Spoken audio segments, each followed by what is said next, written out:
Francis Ngannou, géant des arts martiaux mixtes, incarne depuis des années l'image de la force brute, de la résilience et du triomphe sur l'adversité. De son enfance difficile au Cameroun à son ascension fulgurante dans l'univers impitoyable de l'UFC, son parcours est souvent cité comme un modèle de ténacité. Pourtant, derrière cette carapace de champion mondialement respecté, se cachait une douleur intime, une tragédie personnelle qu'il a longtemps gardée secrète. À 38 ans, dans un moment rare d'émotion publique, Francis Ngannou a brisé le silence et révélé ce qui restera sans doute la plus grande épreuve de sa vie, la mort de son fils à seulement 15 mois. Ce drame, inconnu du grand public jusqu'ici, a profondément bouleversé les proches du combattant comme ses fans. Car dans un monde où les projecteurs sont constamment braqués sur les exploits sportifs, les titres, les records et les contrats mirobolants, peu s'attendaient à entendre une confession aussi déchirante. L'homme que l'on voyait déchaîner sa puissance sur les rings et les cages de combat venait de livrer sans protection ni esquive un coup au cœur. C'est dans une interview sobre, presque murmurée,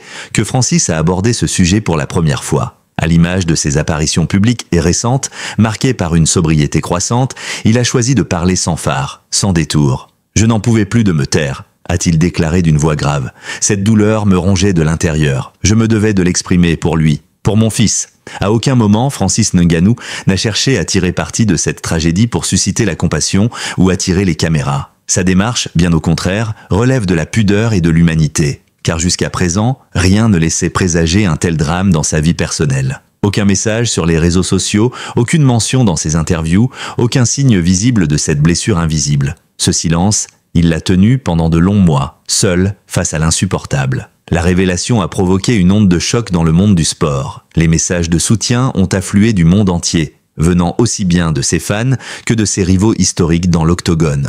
Dana White, président de l'UFC, a déclaré dans un communiqué sobre mais respectueux « Francis a toujours été un homme digne. Aujourd'hui, il nous rappelle que les plus grands champions sont aussi les plus humains. » De son côté, John Jones, l'un de ses adversaires les plus féroces sur le plan sportif, a tweeté simplement « Force à toi, frère ».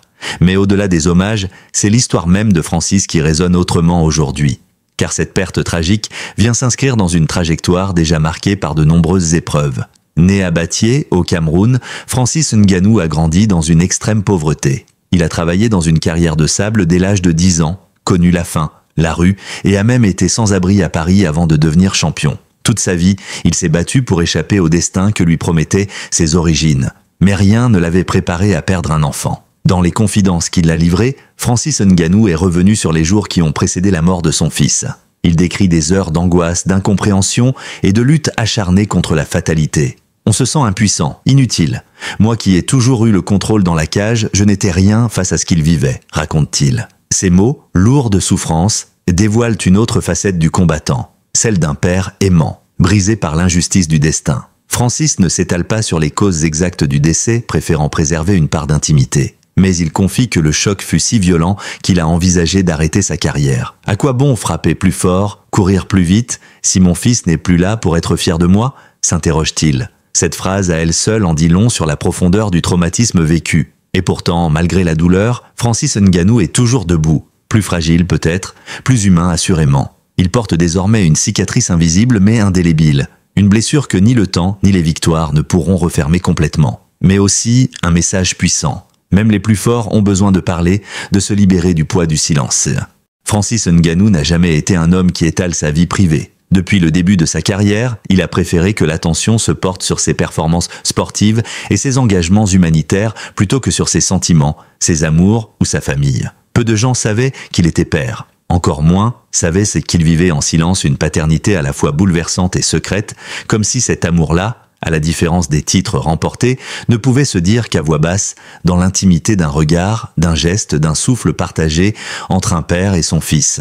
Lorsque Francis évoque aujourd'hui la naissance de son enfant, sa voix tremble. « Il a changé ma vie sans même parler », confie-t-il. Ce fils, qu'il n'avait pas présenté publiquement, fut pour lui une lumière dans l'obscurité de ses combats. Je pensais savoir ce qu'était la peur. Puis il est né, et j'ai compris ce que signifiait réellement craindre pour quelqu'un d'autre que soi. Cette révélation intime, venue bien après ses victoires les plus spectaculaires, révèle combien l'homme derrière le champion est marqué par des émotions profondes. On ignore encore beaucoup de choses sur les circonstances exactes de la naissance de l'enfant, de sa mère, de l'environnement familial. Francis Ngannou, fidèle à son besoin de pudeur, n'en dira pas davantage.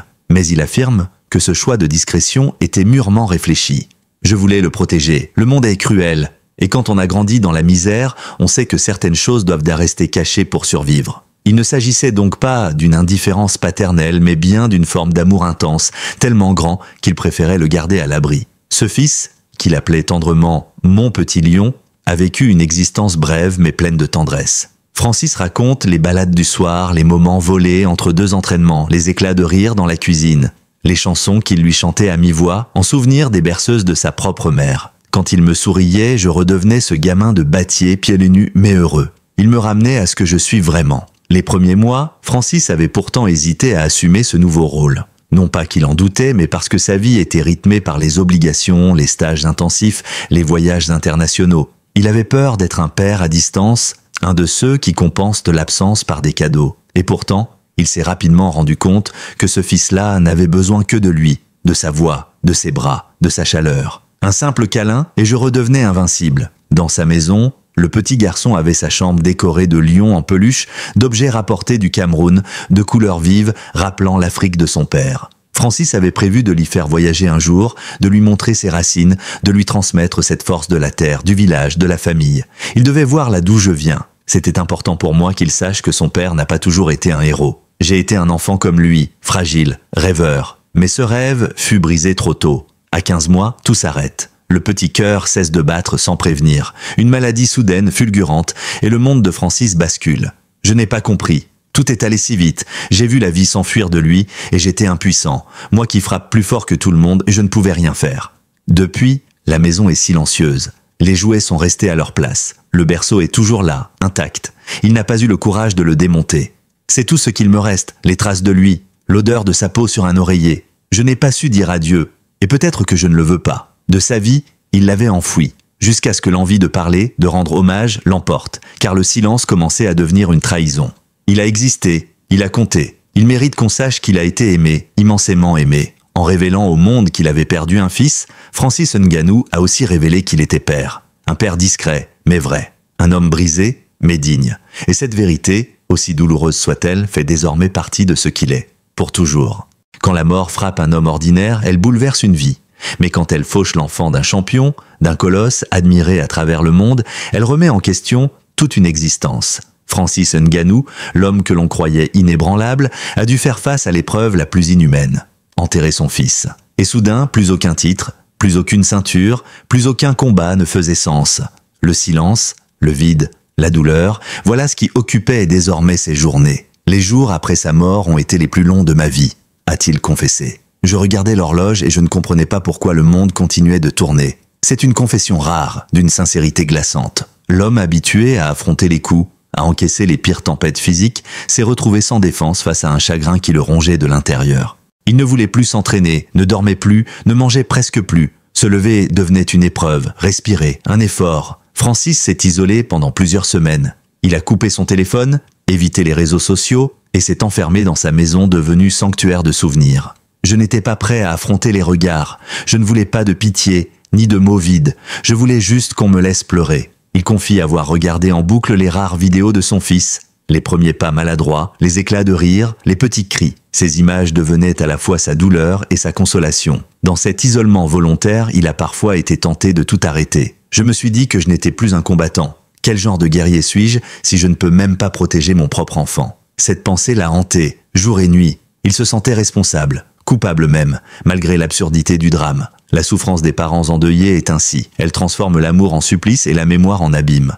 Mais Francis Ngannou a aussi compris, au fil des jours, que le deuil n'est pas une fin, qu'il n'est pas une honte. Il a accepté, lentement, d'être fragile, d'être humain. Il a renoué avec quelques proches de confiance, avec sa famille restée au Cameroun, avec quelques amis discrets du milieu du sport. Tous lui ont dit la même chose, « Tu n'es pas seul ». Ces mots, simples mais essentiels, ont été pour lui le premier pas vers la reconstruction. Il s'est ensuite remis au sport, progressivement, non pas pour gagner à nouveau, mais pour survivre. J'avais besoin de transpirer, de souffrir physiquement, parce que la douleur du corps est plus facile à gérer que celle de l'âme. Il a repris la boxe comme une forme de méditation, chaque coup envoyé au sac de frappe devenait un cri, une larme retenue, une prière pour son fils.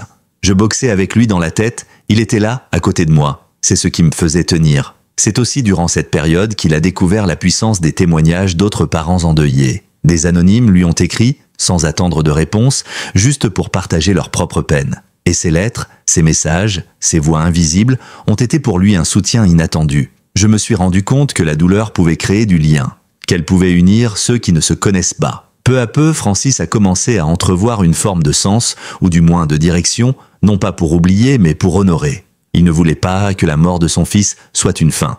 Il voulait que cette absence devienne une force, un moteur. Il n'est plus là, mais il vit en moi. Je veux que chaque chose que je fais désormais soit digne de lui. Il a commencé à écrire dans un carnet, tous les soirs, comme un dialogue silencieux avec son fils disparu. Des pensées, des souvenirs, des regrets, des promesses. C'est ma façon de lui parler, d'être encore son père malgré tout. Ce geste intime est devenu un rituel sacré, un pont entre la vie et la mort, entre l'amour et l'absence. Le guerrier Francis Ngannou, à genoux, a trouvé la force de se relever. Pas pour redevenir champion, mais pour continuer d'être un père, autrement. Le deuil l'a changé à jamais. Et dans cette métamorphose, il a trouvé une forme de paix, fragile mais réelle, car la douleur est toujours là. Elle le sera toujours. Mais désormais, il n'est plus seul face à elle. Il a trouvé la force de la partager. Francis Ngannou a toujours eu pour credo de transformer la douleur en énergie, la difficulté en défi, l'échec en élévation. Depuis son enfance dans les rues de Battier jusqu'à la gloire mondiale, il n'a cessé de franchir des murs que l'on pensait infranchissables.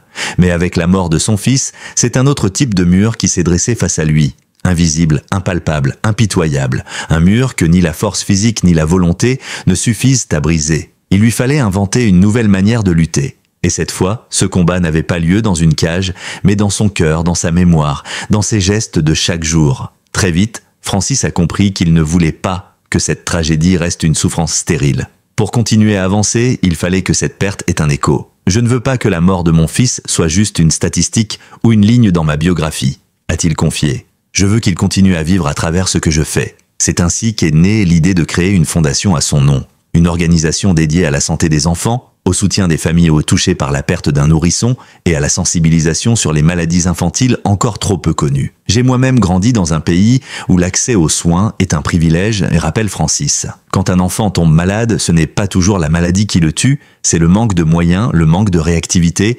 l'indifférence. En s'appuyant sur son réseau international et son influence, il souhaite créer des centres médicaux, des unités pédiatriques mobiles et financer la recherche sur certaines pathologies mortelles. C'est mon nouveau combat, celui qui me dépasse, celui qui me relie à tous les autres pères et mères brisés. Mais ce combat est aussi personnel. Francis ne veut pas seulement réparer le monde extérieur, il cherche aussi à reconstruire sa propre intériorité. Il a entamé une thérapie, ce qu'il n'aurait jamais imaginé auparavant. Dans mon milieu, on ne parle pas de fragilité. On encaisse, on serre les dents, mais j'ai compris que ce silence me détruisait. Le travail avec son thérapeute lui a permis de poser des mots sur l'indicible, de revisiter les étapes du deuil, de comprendre que l'amour ne s'arrête pas avec la mort, qu'il se transforme. Ce processus l'a aussi amené à réévaluer ses priorités. Lui qui passait sa vie à courir après les titres, et les contrats commencent à parler de lenteur, de présence, de profondeur. Je ne veux plus juste briller, je veux vibrer, je veux ressentir, je veux transmettre. Il a même évoqué l'idée de ralentir sa carrière,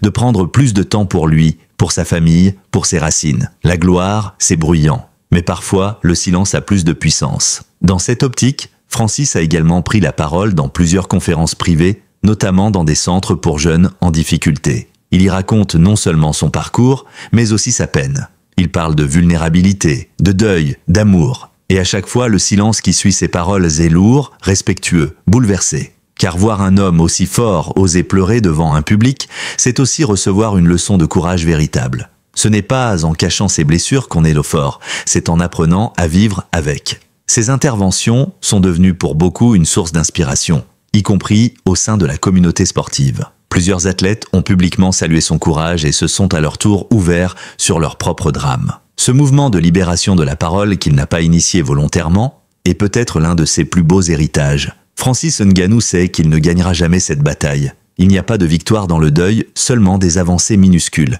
des victoires intimes, silencieuses. Mais en donnant un sens à sa douleur, en lui offrant une mission, il transforme peu à peu ce qui le détruisait en une lumière fragile, mais constante. « Mon fils n'a pas eu le temps de devenir un homme, mais il a fait de moi un homme meilleur », murmure-t-il, les yeux embués. Et cette phrase, sans fioriture, est peut-être la plus grande leçon que Francis Ngannou puisse offrir au monde.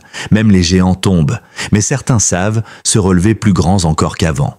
Il existe dans le cœur des pères une musique que nul ne peut entendre, un rugissement intérieur que seul l'amour peut déclencher. Chez Francis Ngannou, ce rugissement n'a pas le timbre de la colère ou de la vengeance, mais celui de la tendresse et de la mémoire. Depuis la perte de son fils, il ne cesse de l'écouter, de le suivre, de le laisser guider chacun de ses pas. Il est devenu plus qu'un combattant, plus qu'un symbole, il est un père en chemin, un homme en quête de paix, un cœur en reconstruction. À mesure que les mois ont passé, Francis a commencé à parler plus librement de son fils dans ses interviews, ses prises de parole et même sur ses réseaux sociaux, là où il était resté si discret. Il publie parfois une photo, un mot, une pensée du jour qui lui est dédiée. « Tu es ma force, mon guide, mon petit lion », écrit-il souvent à voix basse, comme pour lui seul. Et ce dialogue silencieux, cet amour posthume qu'il entretient chaque jour, émeut des milliers de personnes qui suivent son parcours. Son fils n'a pas connu la gloire de son père, mais il est devenu le centre de tout ce qu'il fait. Chaque combat, chaque déplacement,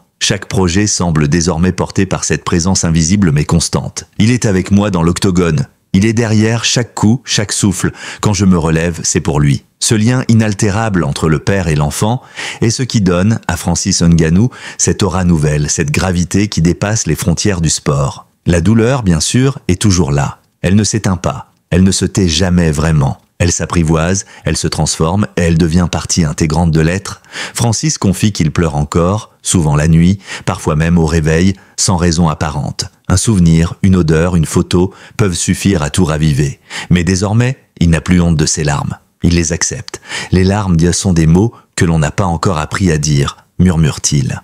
Dans ce cheminement, Francis a aussi réappris à aimer la vie, non pas comme avant, mais autrement. Avec plus de lenteur, de gratitude, d'humilité. Il dit merci à chaque lever de soleil, savoure le silence entre deux tempêtes médiatiques, s'émerveille des petites choses. Un enfant qui rit dans la rue, un coucher de soleil sur une route de campagne, un poème d'un inconnu. La vie est fragile, précieuse, et même dans la douleur, elle mérite d'être célébrée. Son engagement pour les enfants est devenu son second souffle. Sa fondation, désormais active, a déjà permis d'équiper plusieurs hôpitaux en matériel pédiatrique en Afrique. Il visite parfois les services hospitaliers, loin des caméras, pour parler aux parents, écouter les enfants, offrir une présence, un regard, un espoir. Je ne peux pas ramener mon fils, mais si je peux aider d'autres familles à garder le leur, alors j'aurai accompli quelque chose. Plus qu'un combattant, Francis Ngannou est devenu un témoin. Le témoin de ce que l'amour paternel peut construire même après la mort. Il incarne cette force paisible, cette puissance intérieure née non pas du muscle, mais du cœur. Il est la preuve vivante qu'un homme peut se relever après l'indicible, qu'il peut transformer le chagrin en lumière. Et quand on lui demande s'il croit pouvoir un jour guérir de cette perte, il répond simplement « On ne guérit pas, mais on apprend à vivre avec un cœur qui bat pour deux ». Cette phrase, douce et poignante, résume tout. Elle dit la douleur, l'amour, le combat, la résilience. Elle dit surtout que le rugissement du cœur d'un père ne s'éteint jamais vraiment. Il résonne dans chaque silence, chaque victoire, chaque souffle de vie. Francis Ngannou, à 38 ans, n'est pas seulement un champion de MMA. Il est un homme qui a connu la gloire et la désolation, l'ivresse du triomphe et le gouffre du deuil. Et s'il reste debout aujourd'hui, c'est grâce à l'amour. Cet amour pur, inaltérable, déchirant, mais porteur, l'amour d'un père pour son fils. Pour toujours. En brisant le silence sur la mort de son fils, Francis Ngannou nous a offert bien plus qu'un témoignage personnel. Il nous a tendu un miroir, celui de notre propre humanité. Derrière les poings levés, la gloire sportive et la puissance brute se cache un homme, un père, un cœur brisé qui a choisi de se relever non pour gagner, mais pour aimer, pour transmettre, pour honorer. Son parcours, marqué par le deuil et la résilience, redéfinit ce qu'est un véritable héros. À travers sa douleur partagée, il nous rappelle que les cicatrices les plus profondes sont souvent invisibles, mais qu'elles peuvent aussi devenir des sources de lumière. Merci du fond du cœur d'avoir regardé cette vidéo jusqu'au bout. Si l'histoire de Francis Ngannou vous a touché autant que nous, n'hésitez pas à laisser un commentaire pour partager vos impressions ou un message de soutien. Abonnez-vous pour ne rien manquer de nos prochaines vidéos et activez la cloche pour rester informé. Chaque vue, chaque like, chaque mot compte. Merci pour votre fidélité et à très bientôt.